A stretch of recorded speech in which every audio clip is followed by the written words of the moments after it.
Solar thermal is the use of concentrated sunlight to heat up a fluid for the purposes of running a power plant cycle. What we do in this approach is we heat up a fluid naturally in either the central receiver type of plant or the parabolic trough plant.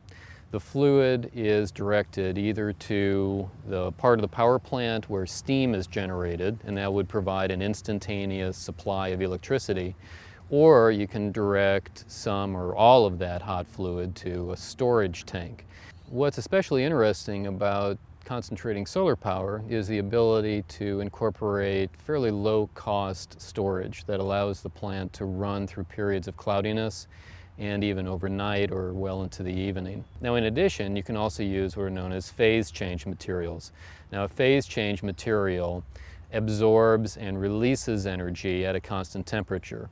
So what that allows you to do is to obtain from the tank energy at a certain temperature while this material is changing its phase.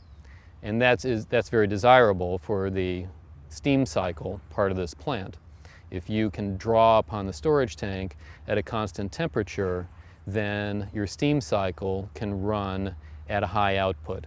If you're only using something like a fluid or a fluid with some kind of filler material in the tank, at some point that fluid is going to be exhausted. Its temperature will drop, and then you can no longer run the steam cycle at as high of an output as you could if you had a phase change material, for instance. So as well, that's something else we're working on at the lab.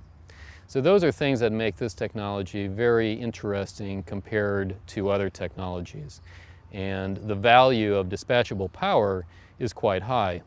And that is exactly what utilities are looking for these days. They don't want something that they have to compensate for when the PV field, for instance, has its output drop due to a brief period of cloudiness. What solar thermal can do when it has a significant amount of storage is to ride out those periods and then go well into the evening when the sun is not shining but demand is still high. Other generation schemes do not have the capability currently to store energy through periods where the sun isn't shining or the wind isn't blowing.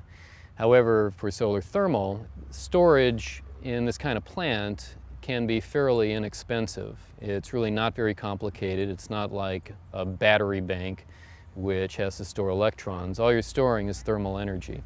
So this makes this technology especially interesting right now to utilities, because what the power plant can do is it can deliver power as the grid demands rather than just providing whatever power it can provide depending upon how much sun is shining or how much the wind is blowing, for instance. So this makes it a lot more attractive to the utilities to incorporate it into their generation scheme.